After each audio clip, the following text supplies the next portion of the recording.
Don Poyer with Jim Henrik, Gold Cup 1984, the Light All-Star with Tom DeEath going out. And you see on the left, the Squire Shop was repaired in time. Their crew has done it again. Here's the rundown. The Bud, the Squire, the Renault, the Light All-Star really on the bubble with 300 points. They need a big showing here in Heat 3A. And the boat's setting up now in the west turn. Not all of them are out there. The American Speedy Printing failed to get started. Boy, it's been a tough day for Ron Snyder. That's unfortunate. They were the national points leader at one stage earlier this year. Here comes the start with the Budweiser and the Squire Shop.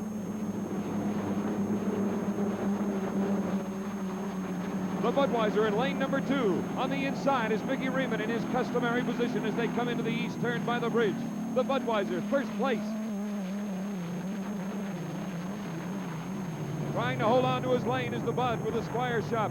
About a half a rooster tail back as you'll see him come into the picture. The Budweiser with great acceleration coming out of the turn and going down the back chute. In first place, Jim Kropfeld out of Cincinnati, Ohio, going after another 400 points. He's already won one heat. He was second in another heat. Mickey Riemann, he needs points desperately, wanting to get into that final. He has 400 so far after pulling out of an earlier heat.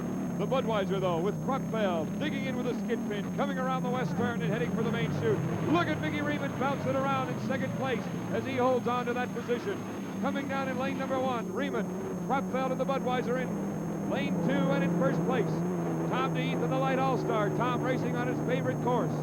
He holds the 60-mile speed record here on this course. It's better than 108 miles per hour back in 1975. You see Bernie Little, the owner of the Budweiser from the pits. Bob Stile, the owner of the Squire Shop. Now, we have just gotten word that the Squire Shop evidently clipped a buoy or ran inside a buoy just prior to the start of the race. He could be penalized one lap. We'll have to wait and get official word. In the meantime, you see Scotty Pierce and the U40, the old boy Oberto. But the Budweiser is in first place as he comes around the west turn again. Jim Kropfeld with 3 wins already in 1984, winning in Miami, winning in Evansville, and winning in Detroit a couple of weeks ago on that wild course on the Detroit River. Second place to the Squire. Here's the Budweiser with Jim Kropfeld. Mickey Riemann, second place in the Squire Shop. Leo Boy Alberto conking out. Scotty Pierce, oh, what a frustrating day he has had with Fred Leland's boat. He will be back.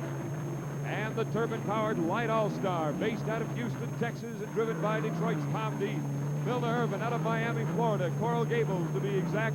He is in the Miss Renault in fourth place.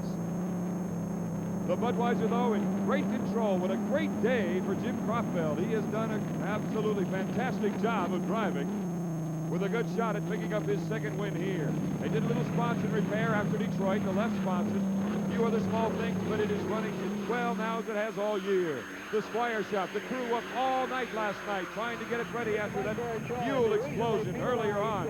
Again, now Bob Stile has gone over by a local radio to hear the broadcast to find out if his boat has been penalized an extra lap.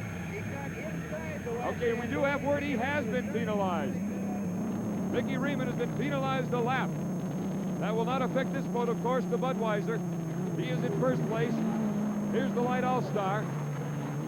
Remember, Mickey, oh, there's some damage now to the Light All-Star. You can see the chimney for the turbine go off. He's lost his wing.